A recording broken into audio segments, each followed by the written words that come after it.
Hey everybody, this is Steve Kodian. Welcome to another Feng Shui tip for real estate success. There's a little bit of information about myself. Again, I've been a trainer for quite a long time, and I'm a national real estate trainer with BetsWorks.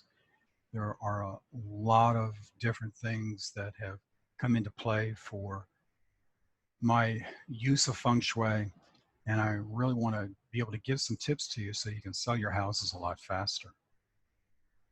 The tip for the day is about yin yang or yin yang, however you say it.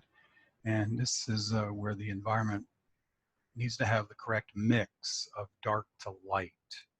If you look at the symbol that is right now rotating up there, that's the Tai Chi. And the yin is the black portion and the yang is the white portion.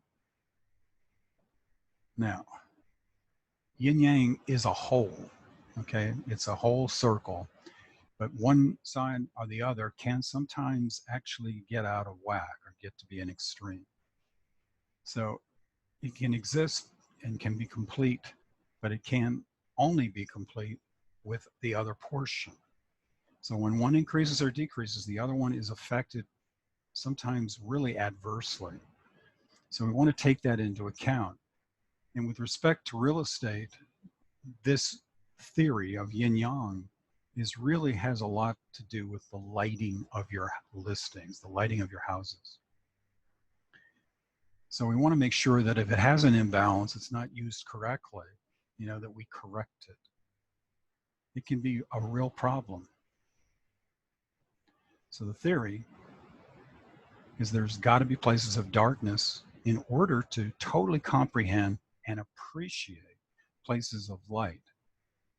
If you think about it, if it was all bright light, you would really have difficulty appreciating a room. If it was totally dark, of course, you wouldn't be able to appreciate it either. So we need to get the right mix. So light is yang or yang, but again, without the shade, the yin, we do not get the best effect. And a room will come off very poorly if we have too much of one or the other. I need to give you some adjectives just so you understand what I'm talking about, yin and yang.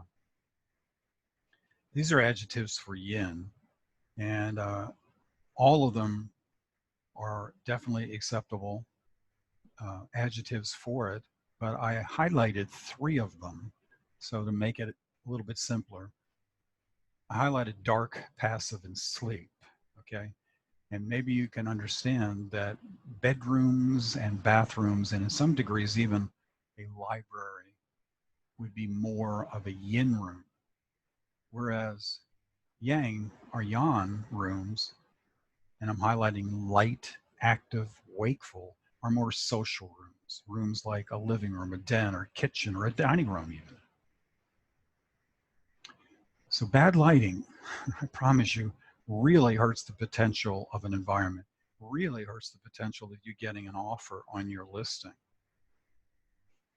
So it's got to be the right mix of yin and yang, or you get this going on. So bad lighting can draw our attention to the wrong elements of a room, like in this picture. That overhead light, and I try to stay away from using much, if any, overhead lightings when I show a house, does not ever give much of a good result. You see the dark shade underneath the bowl. You see the reflection off of the painting. Nothing really is highlighted well. Nothing looks the best. In Feng Shui, natural light is the preferred type of light. It is what you would want to use if you could all the time. So houses, as you probably know, with lots of natural light are more welcoming and are perceived as more positive.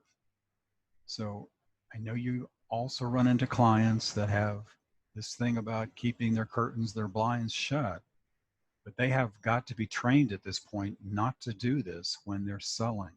Certainly doing it at nighttime, especially when they're going to bed. But they have to be trained that when they get up the next day, that they have got to open them all up. The more natural light I promise you, the more your listing is going to come off as positive. Downlighting, as I've already mentioned, is something that I try to stay away from. It is very common, but it comes off often as very harsh and extreme. Extremes are not good in Feng Shui, so we stay away from that. We don't want that. There are other alternatives, and if you can, you use them. Old fluorescent, and even some of this is still out there, as you probably know, it was efficient, but it was flatter, less focused, and it was not full spectrum, so the colors looked really poor. It was uncomfortable and unnatural. Nowadays, even that type of lighting now has been handled and corrected. So you should be talking to your clients about the idea of finding this type of lighting, this type of light bulbs, where they have a color rendering index, the CRI, closer to 100. Because the closer to 100, the closer you are to natural sunlight, and the better everybody's going to look in that house. Everything's going to look a lot nicer. Now, there are yin considerations with respect to colors also, and yang considerations. Let's start off with yin. These are yin colors, okay? And again, they're perfect for like bedrooms. The majority of your bedrooms should be more of this color scheme. Certainly you're going to have some bright colors in a bedroom too. You don't want extremes, but the wall colors should not be orange or red. Cool colors actually recede and lower the energy in a room. We always want to show that our bedrooms are fantastic for getting that great night's sleep. If they don't show them that way, you're going to have trouble getting them to sign an offer. Warm colors or yang considerations look like this. Okay, they're great in social rooms, but even there you need to be a little careful. You don't want to go crazy. I wouldn't paint a room, for example, all red, but I would definitely use reds and oranges as accessory colors. Warm colors advance and excite. They're great in social rooms. So you want to put the right color schemes in the correct rooms. If you don't, you're going to confuse them. And if you start confusing a buyer, you probably have an idea what happens in that case. So that's the tip of the day. I hope you enjoyed that one about color. Color is a tremendously important thing, and you need to get it right when you're trying to sell a house.